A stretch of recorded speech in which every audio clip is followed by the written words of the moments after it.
I'd like to demonstrate for you changing a 2-angular defect in this first premolar position. And what I'm going to do is I'm going to purposely drill an osteotomy too far mesially and angle it buccally to show you how to use the Lindemann drill to correct the position of your osteotomy intraorally.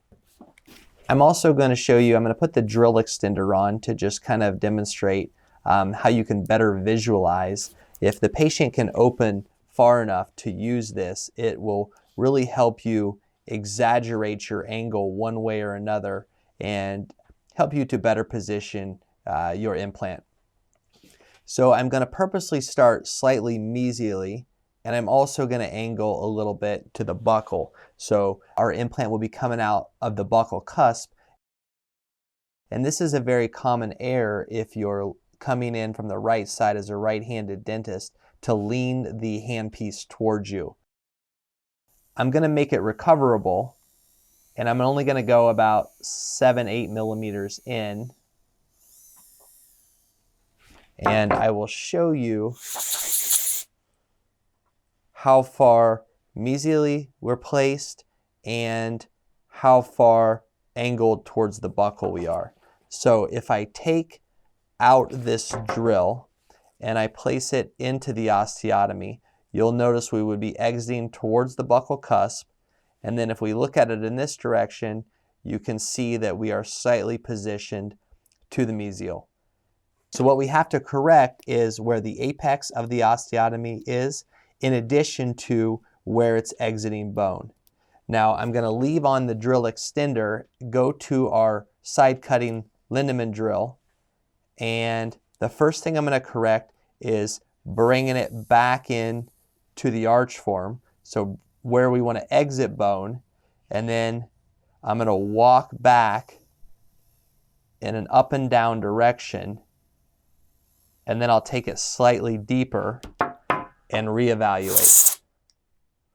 Now what we're attempting to do is to correct our error as soon as possible, so that when we finish our osteotomy, any error of angulation we have corrected, and we still end up with an ideal osteotomy prep at the crest of bone.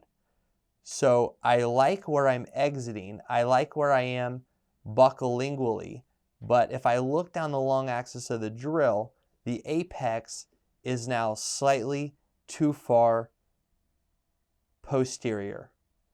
We're angled mesially. So I'm going to correct that, still with the Lindemann drill. Now what happens as your osteotomy becomes irregular is it can be hard using the same drill to evaluate your position. So what I'll do, and let's pretend we're going to be placing a 4.2 by 13 millimeter implant here. I'm going to stick with our drill extender, and now we'll go to our first 2023 step drill.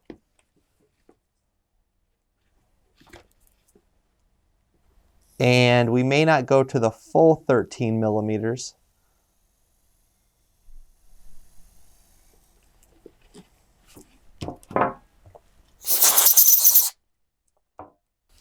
I'm going to put it in with the extender on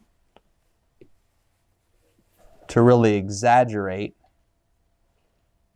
And now I need to take the most coronal portion slightly to the distal and the apex slightly to the mesial. So back to our side cutting drill. And remember, all of your work in implant dentistry is done on your first couple drills.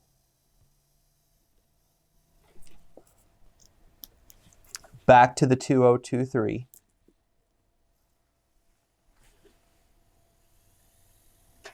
I'll go to our full 13 millimeters at this point. Evaluate it from both the occlusal and from the facial.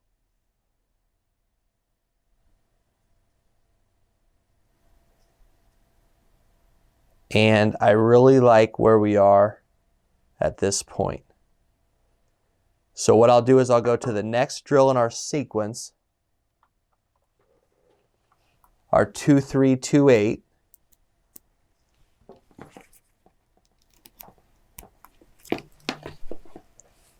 And I'll go ahead and take it to 13 millimeters.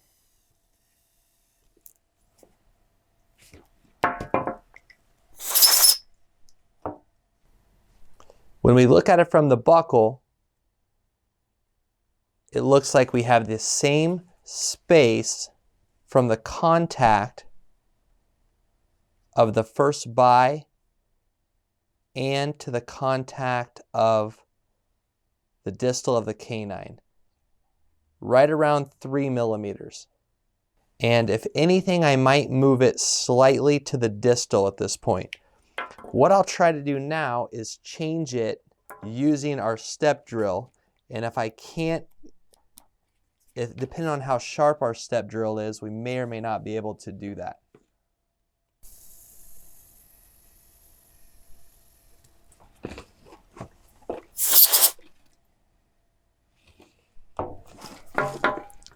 And to just demonstrate, I'll go back in with the Lindemann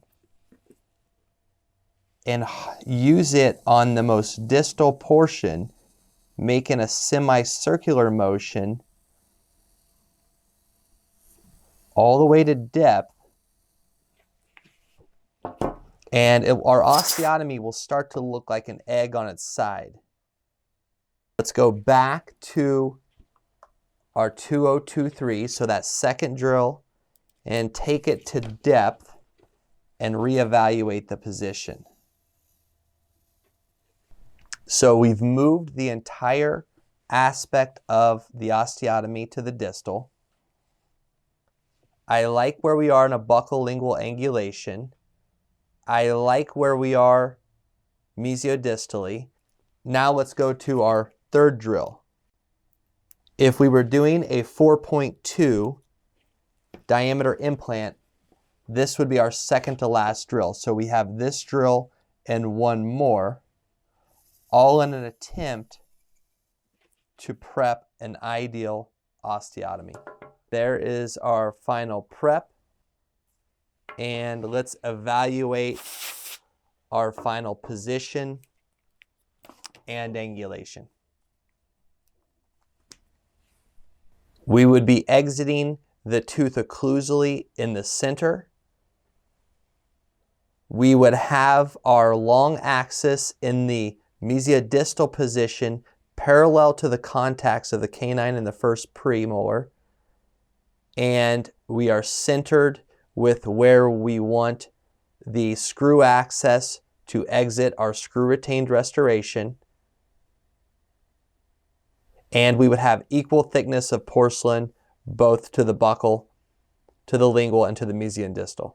That would be our protocol for modifying the position from where we started to changing. So the key again being trying to get the smallest diameter drill to the final depth and the ideal angulation, so that when you walk through your drill sequence, increasing the diameter of the osteotomy, you ideally incorporate all of the defect or your error in your final prep, and you end with a perfect circular osteotomy. You'll see we're maybe a little bit off, but we could bury the implant and possibly do a little bit of grafting, and we would end up with our implant in the ideal position.